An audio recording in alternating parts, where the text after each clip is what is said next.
This is Art Sense, a podcast focused on educating and informing listeners about the past, present, and future of art. I'm Craig Gould. On today's episode, I speak with artist Ilana Savdie. Ilana makes brightly colored, large-scale paintings and drawings that are obviously abstract, while concealing figurative forms that explore topics of identity, power dynamics, and the imperfection of the human body as a vessel. In the discussion, Ilana shares insights on her creative process, the influence of her childhood in Barranquilla, Colombia, her unique use of materials, and her current show at White Cube in London. And now, a conversation about saturated colors and parasitic forms with Ilana Savdie.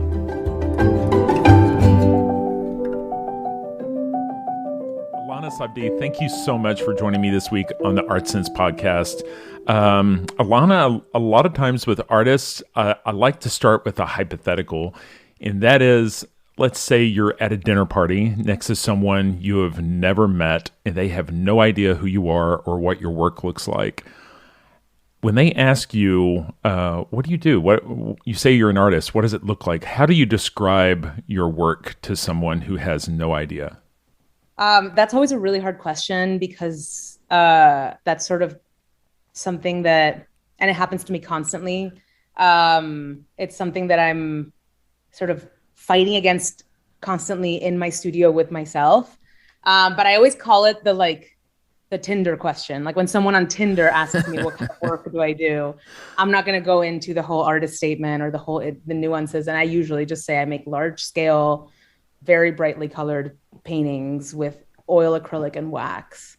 And then I always immediately want to take it back because then I'm like, oh, but then sometimes I make small scale. And then sometimes I like to work with sculpture. And what if I stop working with all these colors? So it's just like, there's this thing where the elevator pitch feels really daunting, but you kind of have to say something. Yeah. So right. I usually just say that large scale, very brightly colored. It's hard because there's so many layers in your work, both figuratively and in actuality, right? And so let's start breaking down. When you say large scale, how big are we talking? Obviously you do small stuff also, but the big stuff, how big are we talking? I think at this moment, somewhere around 86 by 80 or like 120 by 100. They're pretty large scale. But it's usually I'll measure the height of my studio and that's as big as I can go. That's sort of, I like to spread out. The bigger the painting is, the more I can use every joint in my body to make it. And that's what's most exciting for me. So I like to use like my wrist, my elbows, and my shoulders to really make a gesture. So sure. Yeah, as big as I can get sometimes. That said, like I also move the painting around and I work on panel. So I have to be able to lay it on the floor sometimes. So it is also whatever I can move. It's really in response to my own body.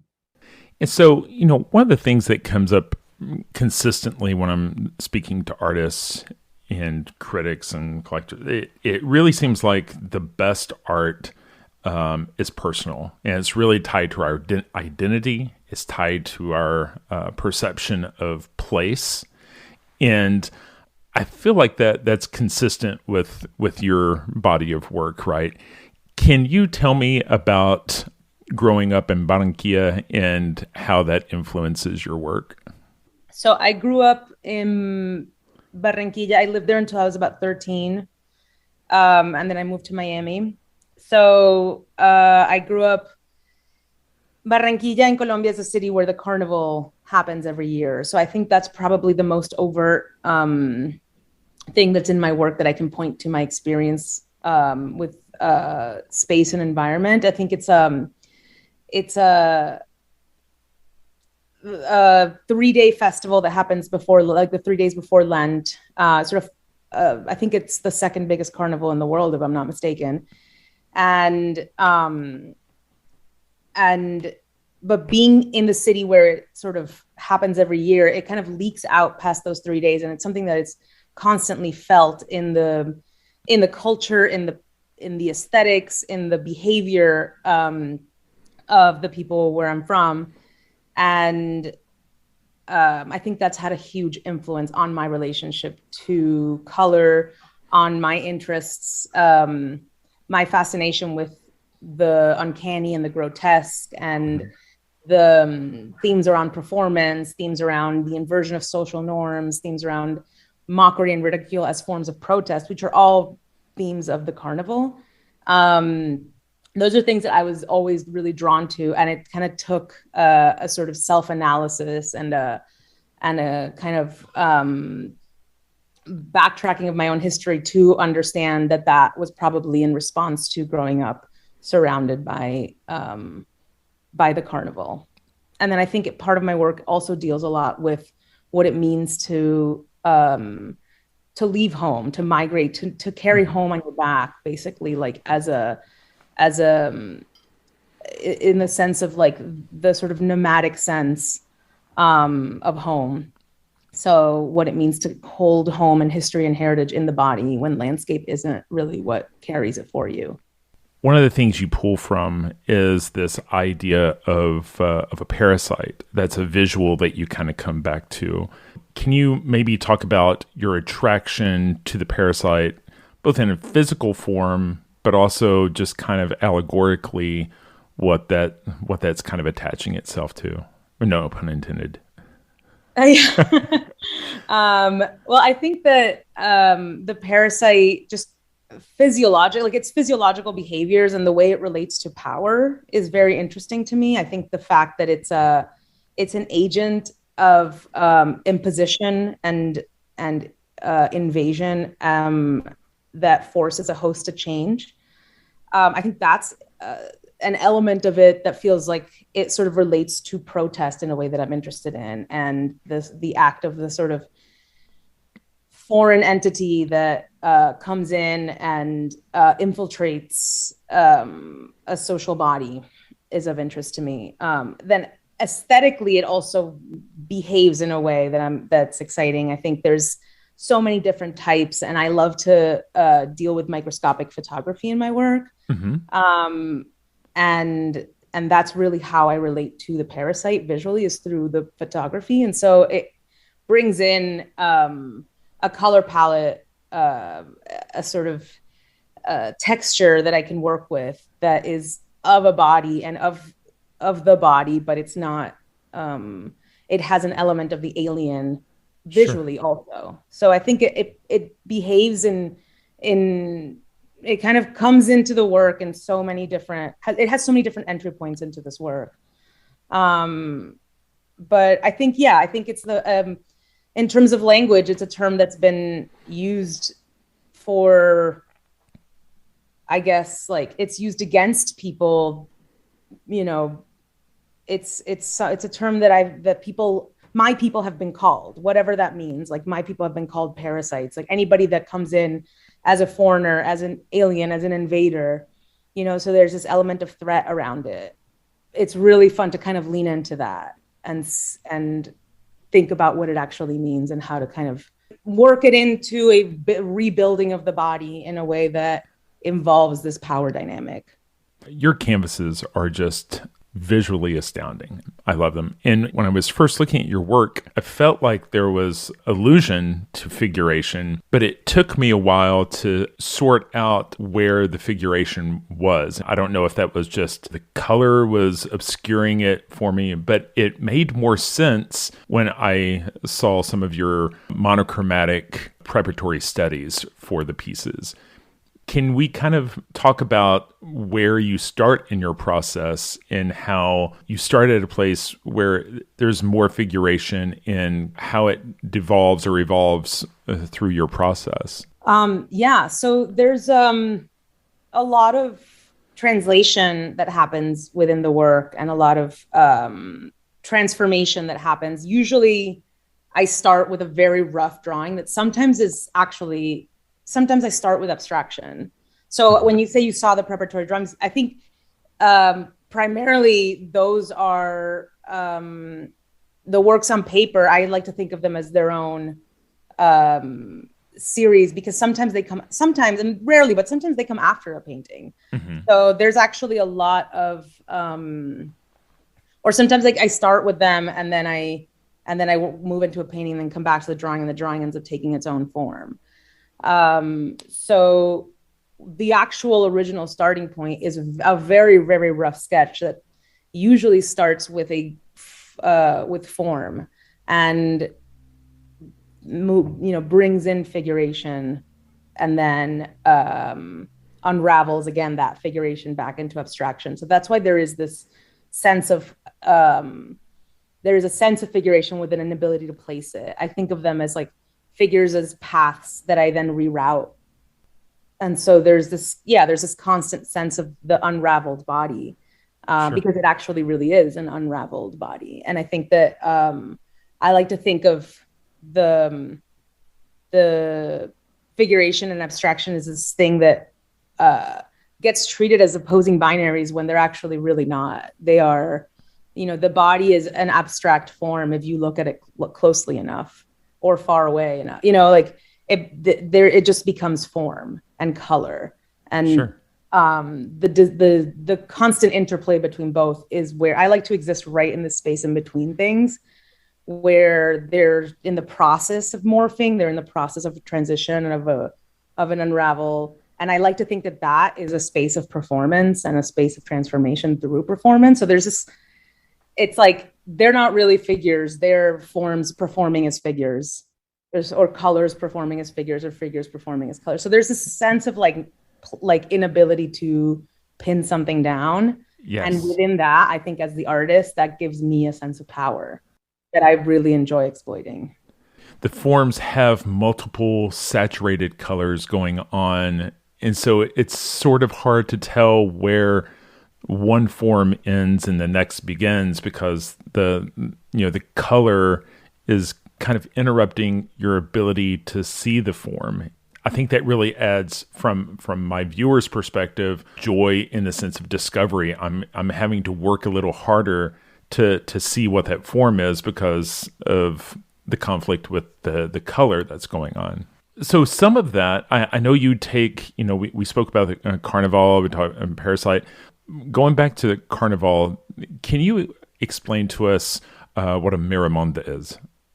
Yeah, so the Marimonda is a figure from the Colombian Carnival that is this sort of, it's a really uncanny sort of figure that has a really long nose and these two circles for eyes and a circle for a mouth, and these big floppy ears. And it has, I think its position in the carnival, its role as the sort of jester party figure, kind of party starter. It's, the word in Spanish is festejero. I never quite can translate it in English in a way that it holds as much as festejero holds in Spanish, but it really is this sort of in your face kind of party figure. And it's the mask itself is it's a symbol of the carnival. It's omnipresent in all of Colombia, especially Barranquilla. Its history I've discovered through research. It's not something that I learned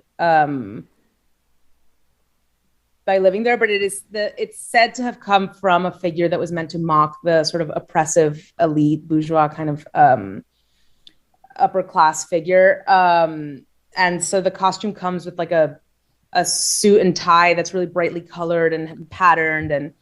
And they say that the mask comes from a combination of a monkey and an elephant. Mm-hmm. It's really phallic looking. So the idea of this sort of exaggerated, grotesque kind of bodily amalgamation as this form of mockery, and mockery as this form of protest, I think is something that I've really enjoyed injecting meaning into my work through. And I think that the Marimonda has become this grounding figure in my work. I use the features, just the eyes, the nose, and the mouth. I use them to ground figuration in the work sometimes, and to bring in this sense of the uncanny through this mask. in large part because it was also just a mask that I've been collecting since I was young, and that has always sort of fascinated and horrified me at the same time. And so that feeling of the horrific, of the uncanny, of the grotesque through this figure has kind of come back in the work. Was that intentional, or did it just kind of seep in, just in terms of sometimes our work, even just subconsciously kind of reflects who we are and where we came from? Was it an intentional thing, or did it just sort of show up? That's a really interesting question, because I like, what does intentional mean? I guess sometimes things just show up and then they are intentional, but you kind of have to realize that they showed up intentionally after they're there. So I think there were many attempts. There were many attempts throughout the years of bringing in the Marimonda, but in a way that wasn't about making paintings of this figure. It was about bringing in the ethos of it, or the sensation of living surrounded by this mask into the work, but without actually making sort of portraits of this, with narrative paintings about them, And so I think that at one point I was working in the studio and trying to figure stuff out and painting things that were around me. And that was one of the many things that was around me. And then as the work started to evolve, I started to take a step back, look at it, realize that this is what it held for me. And then realize that it's almost like therapy. It's like you start to kind of realize what it's all about as you do it. I've heard you talk about your perception of the body, and the body as a container, the body as a means of taking up space, maybe the societal expectations on you as a female and your body. Can you kind of talk about how that manifests itself in your work? I think the work celebrates what it means to be just like a porous, leaky, boundless thing. And sometimes that's just what it feels to exist in the world. And whenever there's the sense of a container that's too small, there is this sense of the overflow. And that's true for all bodies, I think, in all environments. And I think that for me, my particular experience is of being a cisgendered woman in, growing up in Latin America with a specific beauty standard. But I think the body is disgusting and offensive, quote, offensive, throughout for everybody. And everybody feels like a sense of the containment of it and the impossibility of that containment. And so I think that there is, I just find that to be I think that's the most exciting thing about the human condition for me, is everything that I can locate in the body, because just existing with a body feels absurd. And then I think with that comes a lot of questions around who gets to take up space, and who gets a smaller container, and who gets to occupy that container. And I think that with that, the conversation then becomes, about social standing and politics and things like that. But I really like to locate everything in languages of the body. So I like there is no sense of environment that doesn't come with a sense of the bodily in the work, the materiality of organs and flesh, and and just, I like to think about how paint behaves in the way that a body behaves, how it leaks, sags, spills, all the ways and all the things that we're trying to pretend don't happen. Right. But and then I think one of the most interesting things is the failure in that pretense, the failure in the performance of the body, the fact that we can't contain it, the fact that we can't it won't not wrinkle, it won't not age. Right. And so there's this constant sense of failure, and that failure I think is so fascinating.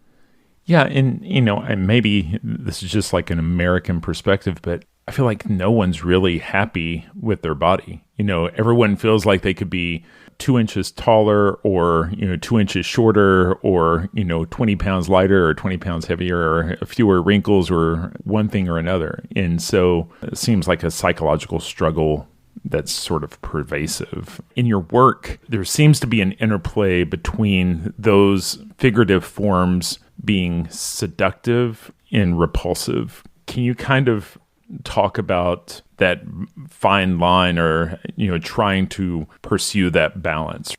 Yeah, absolutely. I think that is, I mean, especially after with everything that we just talked about, I think that, like, speaking of the things that leak, that fine line, it leaks. Like, the things that we're seduced by also repel us. Like, I think that there is something really exciting about, showing you a really colorful painting and then having you realize that you're looking at a parasite after some time.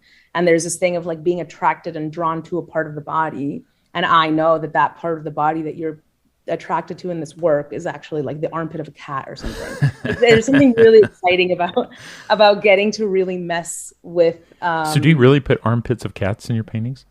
Often, actually. Wow. There's all different kinds of bodies that I look at that are it's just really interesting. There's a lot of things that are reminiscent of something phallic or something vaginal or something that feels like it's on the verge of, like, almost sexual tension or a power play or some kind of something really, but it's actually just, or not, but, and it's actually also just like strange parts of different organisms all amalgamated together. And I think that there's something really interesting about feeling shame around seduction, something really queer about the experience of feeling both seduced by and ashamed by the attraction, like, simultaneously. And so that's another space where I like to feel like I think that the artist holds power, how to really melt an experience in front of a viewer, in front of their very eyes, kind of thing. So you have all of these inputs. Do you digitally collage these things, or where's the start of your process? Is it sketching, or do you just attack a blank canvas and you have these forms in the back of your mind? How structured or improvisational is your work? No, it starts fairly structured, and then there's space for process and improvisation when it makes it to the stage of the painting. But there are aspects of the work that are very planned out, because I work with wax, and wax has to adhere. I like to prepare the canvas differently for different materials that are going to come into the work. And so I like to know what's going where, more or less. Usually I start with a very rough sketch. It's always by hand first. And then I'll redraw that again with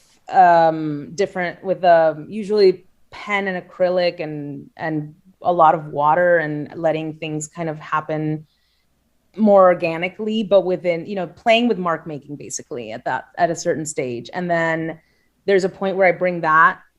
Usually I'll take a picture with my phone of a drawing, and I like to do it, with, like, different lighting conditions, so that there's, it's like a sloppy photo with my phone, almost angled, like really just distorting it just organically, and bring that into Photoshop. And then that's where I start to collage in a lot of my source imagery, and that's where I think of color. Okay. So I do a lot of visual research and collect a lot of images of, like I said, like microscopic photography, or all different, just things that I find visually interesting, deep sea creatures and really close up textures of trees. I don't know, things that just I find interesting in the world. And usually it's some kind of animal behavior in the world. And I like to bring them in at this stage collage them in at this stage as part of the digital sketch, which is really not something that ever gets seen. It's more of a blueprint. Right. It's like a rough kind of compilation of plans for the painting.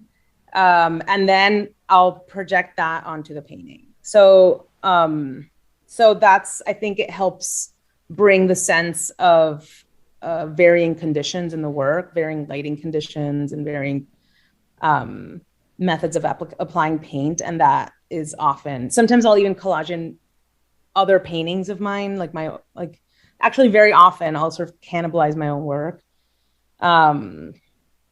and see how that translation what gets sort of gained in that translation. Sure. And what gets lost. So that's exciting.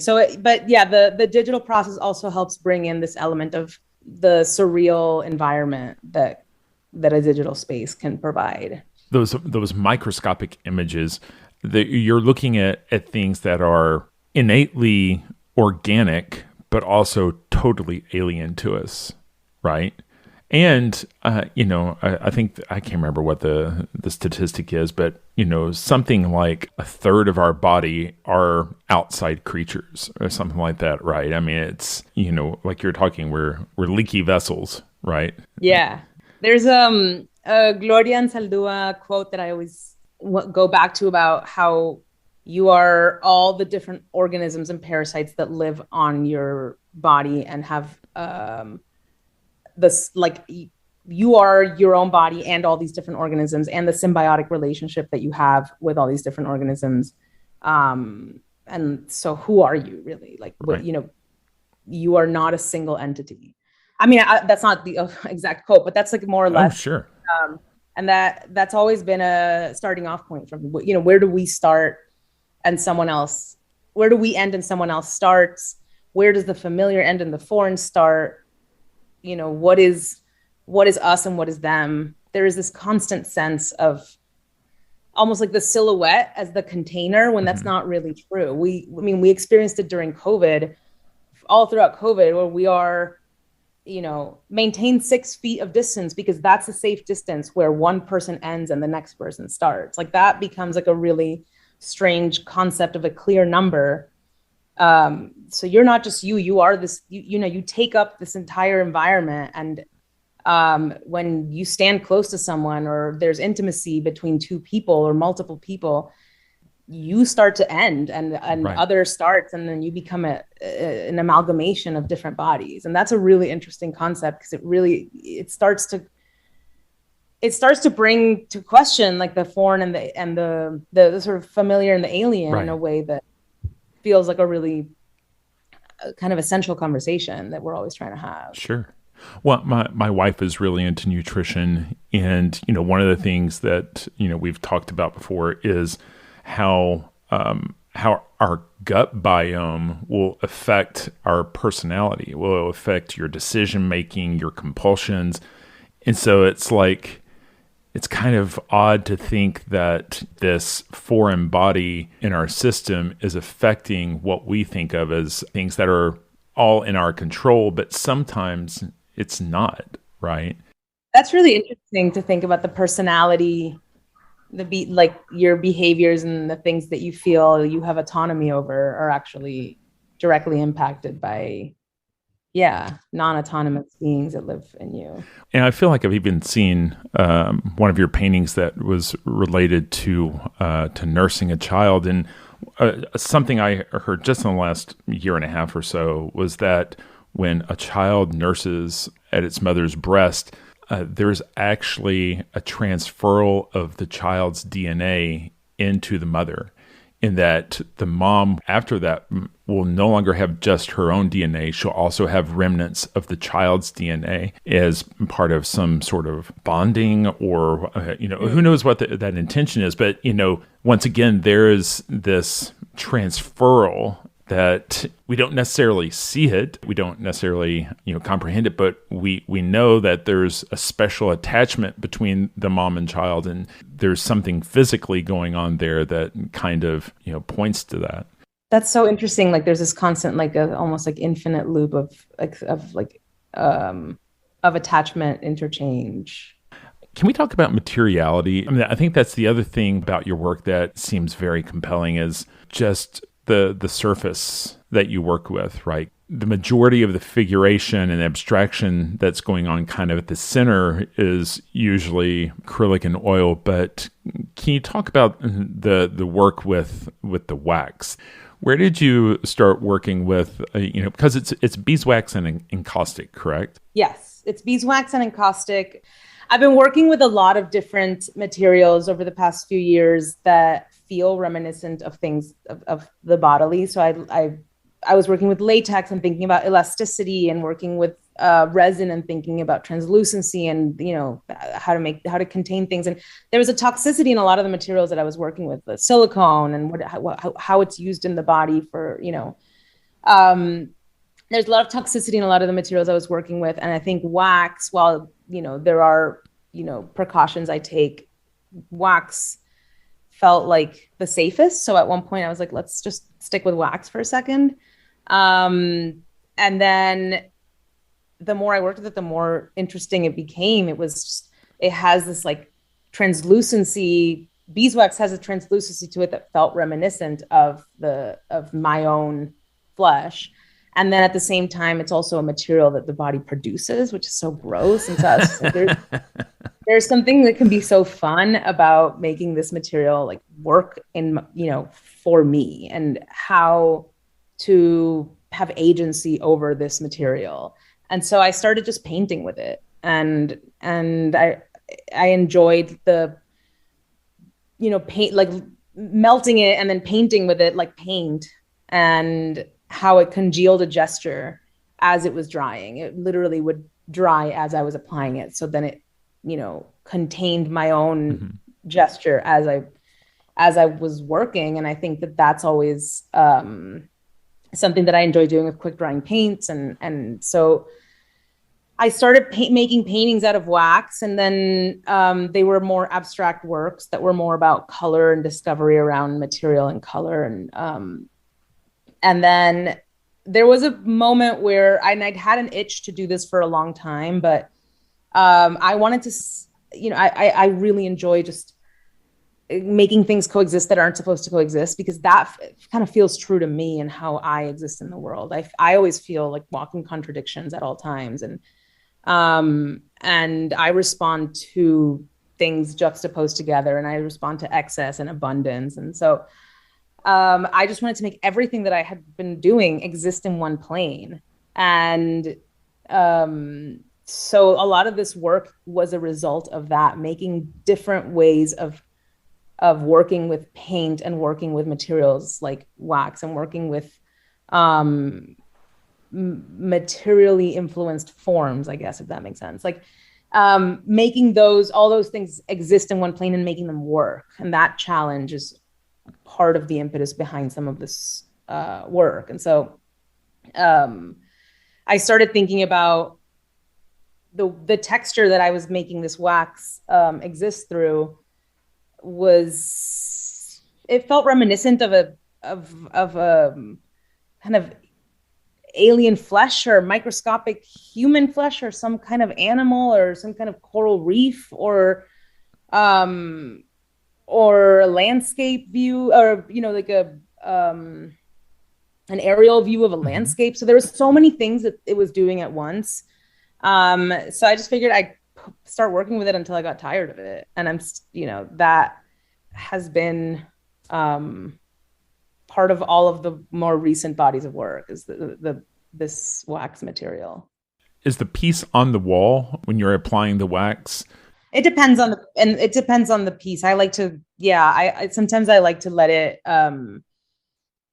like I said, when I'm making the paintings, I leave room for error, because a lot of it is about responding to the failures of containment. And so, but there's also just the nature of the wax not being able to adhere to some surfaces. So I have to really work around that limitation. We think of gessoing a surface for painting. Well, does the canvas want to be more raw to receive the wax? The canvas wants to be raw. Yeah. So that's part of why I have to make a really clear plan around where the wax is going to go in advance. And then a lot of this work is also about priming the canvas differently. So that's another reason why the sketch is really pretty concrete before I start. I prime it so it has different textures throughout, and then I can actually there's a stage where I do a lot of pours, and those pours can adhere differently throughout the whole plane. And that's part of how sort of process defines form. I can tell you, Ilana, when I look at your work, it really moves the needle for me. And I look at a lot of art, and I don't know if it's just personal to my aesthetic, but I love your work. You currently have a show up at White Cube in London, at the White Cube Bermondsey, which is southeast London. Is it just more of the same, or is it a little bit different? It's actually a fairly new body of work. I've been working on this only for about a little over 2 years. So in that sense, no, it's not more of the same. But this work is specifically dealing with or thinking about the theatricality more so than I think the works have up to now, or there was more of a lead up. And I started to think more about the specific figures that are imposition, like figures that are sort of agents of imposition through performance. So the jester, the clown, the parasite, the witch, like figures that are agents of change in varying ways. And I started to think about the circus a bit more. And so elements like the ring, the ball, the circle that then becomes the orb, the hole, the portal, like really starting with these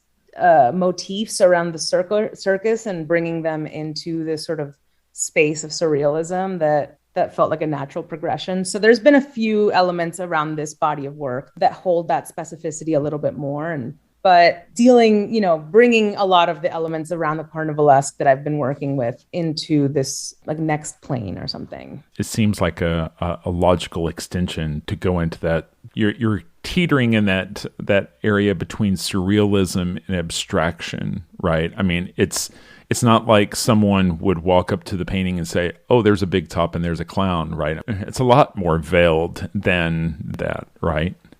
Yeah, I think that sometimes, I don't even know if there's actually ever officially a clown too. I think it's like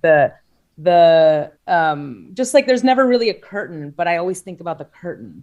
There's a lot of elements that I think about them as like a visual motif that never actually quite makes it, but it's more like the theme of it makes it, the ethos behind it makes it in. And I don't work in really like a closed series. I let things evolve because I think that just feels more natural to me. External deadlines don't really end my areas of interest so cleanly. So the work really just gradually evolves. But I think there's a big rise in surrealism right now, and I think it's just a natural response to this state of uncertainty, this like this rise of something, this impending doom sense of something that kind of lines up to the last rise of surrealism. I think that there is a global unrest in that, in a way that does feel impending and new, familiar but also unfamiliar. And I think that the space of surrealism is a funnel for that. Is a funnel for all of those that collective unconscious is kind of coming through and through this language. Yeah, and I guess that's what I'm really admiring in your work is just the subtlety and the subconscious of those forms, rather than. And I don't know how much of a battle it is for you to maintain it at a subconscious level than getting lured into more protracted in our face figuration. But the sense of discovery, like I mentioned before, I really appreciate that subtlety and the subconscious themes that are in there versus kind of in our face. I respond to work that rewards me as a viewer, rewards me for looking. And I think that there is this, there's a lot of power plays that happen in the making of the work and the thinking of the work and the viewing of the work and in the work itself. And I think that one of them is this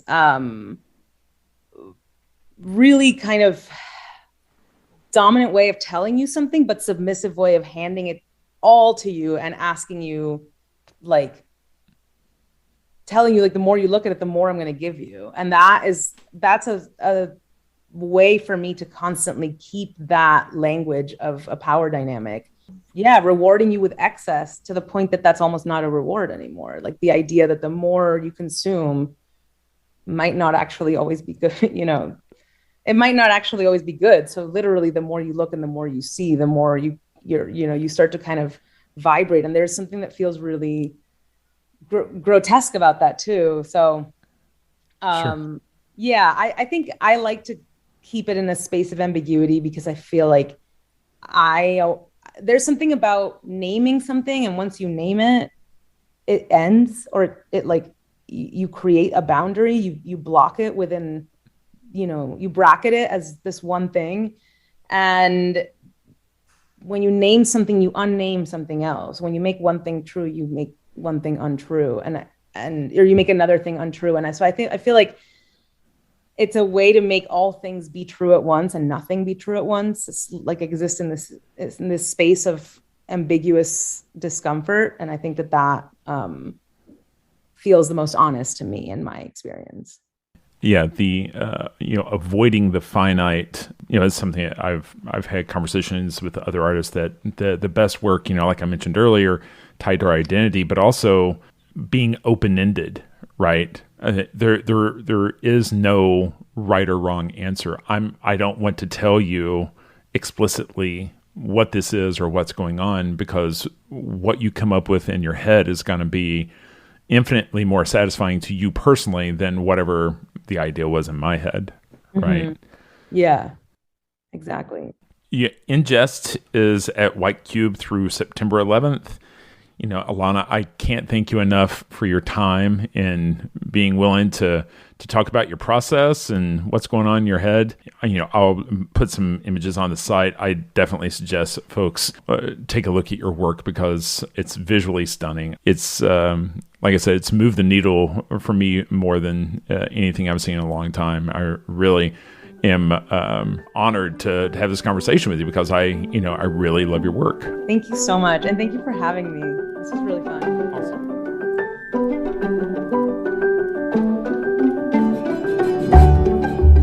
That's all the time we have for this week. You've been listening to Art Sense.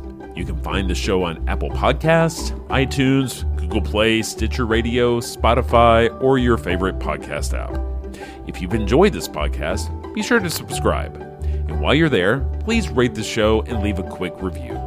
Your feedback is the key to other folks finding us.